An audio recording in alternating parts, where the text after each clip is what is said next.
Bhim army कोई राजनीति नहीं कर रही है। भीम आर्मी की एक अपनी राजनीति पार्टी बन चुकी है जिसका नाम आजाद समाज पार्टी काशीराम है। और भीम आर्मी भारत एकता मिशन वही अपना जैसे 2017 से लेके 2015 से लेकर अभी तक भी वही अपने सड़कों के साथ बलात्कार हुआ है। और ये सरकार, ये प्रशासन, निकम्मी सरकार, इस देश के वासी भी शांत बैठे हैं। मैं आपको बता देना चाहता हूँ, भीम आर्मी पूरे देश के अंदर सड़कों पर आंदोलन कर रही है, कैंडल मार्च निकाल रही है। हम बता देना चाहते हैं, जब तक बहन किशोरी बहन को इंसाफ नहीं मिलेगा तो भीम आर्मी प्रोटेस्ट अपना जारी रखेगी। ये पूरे देश के अंदर आंदोलन हो रहा है। क्या आप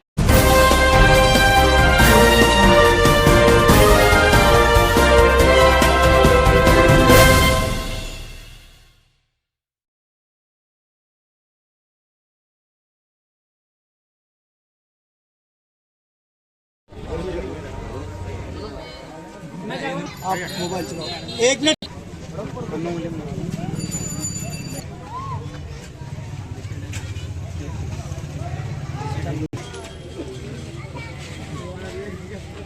जो 9 साल बच्ची का रेप हुआ है पुजारी द्वारा, भीम आर्मी आज कैंडल मार्च निकाल रही है, तो राज्य और केंद्र सरकार को क्या मैसेज देना चाहते हैं?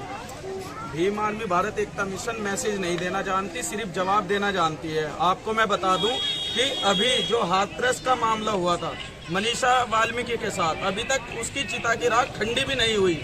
लेकिन इस सरकार ने, इस शासन प्रशासन ने इस देश के अंदर वो गुंडागर्दी लाकर दिखा दी है कि बहन बेटियां तो बिल्कुल सुरक्षित ही नहीं है। ये 9 साल की बच्ची जो किशोरी वाल्मीकि हमारी बहन, इसके साथ भी इन लोगों ने, कुछ ब्राह्मण के लोगों ने इतना गंदा व्यवहार किया इसके साथ और इसको जान से मार दिया और इसको जलाने का भी काम किया और जलाने के बाद इसका धड़ छोड़ भी दिया। तो ये देखो, इस भारत देश के अंदर कितना बड़ा ये कलयुग, ये जो बोलती है बेटी बचाओ बेटी पढ़ाओ, अरे इस देश के अंदर तो अब बेटियां सुरक्षित ही नहीं है। इस सरकार में तो, इस बीजेपी सरकार ने तो बिल्कुल बेटियों में, मैं ये कह देना चाहता हूँ कि मेरी उम्र अभी 47 हुई है, लेकिन इससे पहले मैं पढ़ाई करता था और अब भी पढ़ाई करते हैं हम सब जितने भी हैं, और हम इससे पहले हमने कभी इतना रेप नहीं सुना जितना इस सरकार के अंदर। दिल्ली में तो ये घटनाएं रुकने का नाम नहीं ले रही है। तो दिल्ली के अंदर तो रोजाना कहीं ना कहीं ये मामला चलता ही रहता है और जो दिल्ली की सरकार है वो बिल्कुल आंधी है। आज हम जो यहाँ नारा लगाने जा रहे हैं, हमारा नारा भी वो दिल्ली के सरकार के और प्रशासन के ऊपर ही होगा।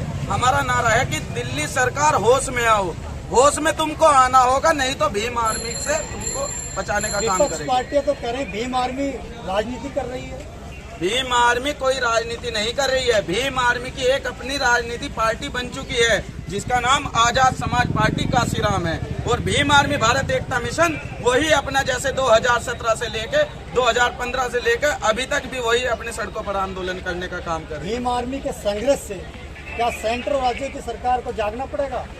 भीम आर्मी के संघर्ष से अगर ये सरकार नहीं जागेगी तो इसे जगाने का भी काम भीम आर्मी भारत एकता मिशन करेगी।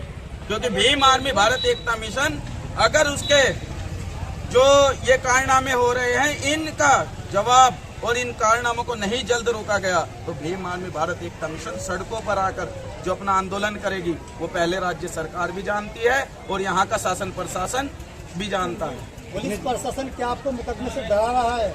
भीम आर्मी भारत एकता मिशन में पहले तो आपको बता दूं पत्रकार महोदय कि भीम आर्मी भारत एकता मिशन का छोटा सा बच्चे से लेके और बड़े तक, बड़े नौजवान और बड़े अपने जितने भी है, कभी भीम आर्मी के मुकदमों से और इन शासन प्रशासनों से कभी नहीं डरते। अनिल रावण से भी बात करें। अनिल रावण जी, मानवता से अलावा और कहाँ आपकी पार्टी और संगठन के लोग कैंडल मार्च निकाल रहे हैं? देखिए, ये बहन पूरे देश की बहन है। अगर किसी ब्राह्मणवाद की बनियों की लड़की के साथ में रेप होता है तो पूरे देश में ये कोहराम मचाने का कार्य करते हैं, पूरे देश में आंदोलन करने का कार्य करते हैं। लेकिन आज एक बहुजन समाज की वाल्मीकि बेटी के साथ में बलात्कार हुआ है और ये सरकार, ये प्रशासन, निकम्मी सरकार, इस देश के वासी भी शांत बैठे हैं। मैं आपको बता देना चाहता हूँ, भीम आर्मी पूरे देश के अंदर सड़कों पर आंदोलन कर रही है, कैंडल मार्च निकाल रही है। हम बता देना चाहते हैं, जब तक बहन किशोरी बहन को इंसाफ नहीं मिलेगा तो भीम आर्मी प्रोटेस्ट अपना जारी रखेगी। ये पूरे देश के अंदर आंदोलन हो रहा है। क्या भीम आर्मी ब्राह्मणों के खिलाफ प्रोटेस्ट कर रही है? देखिए, भीम आर्मी उस व्यक्ति के खिलाफ है जो बहनों का सम्मान नहीं करता, बहनों के अधिकार का जो शोषण कर रहा है, जो बहनों का अपमान कर रहा है और सरकार झूठे दावे पेश कर रही है कि बेटी बचाओ बेटी पढ़ाओ। मैं बता देना चाहता हूँ, जो सरकार इस बेटियों को सुरक्षित करने का दावा पेश कर रही है, लेकिन सरकार बिल्कुल विफल होती जा रही है। मैं आपको बता देना चाहता हूँ, जिसके भी बेटी है, जिसके भी बहन बेटियां हैं, उनकी सुरक्षा स्वयं करे, क्योंकि सरकार निकम्मी हो चुकी है और प्रशासन निकम्मा हो चुका है। बहुत बहुत धन्यवाद। आपकी आवाज़ को हम लखनऊ, दिल्ली और सेंटर तक भेजने का काम करेंगे। धन्यवाद।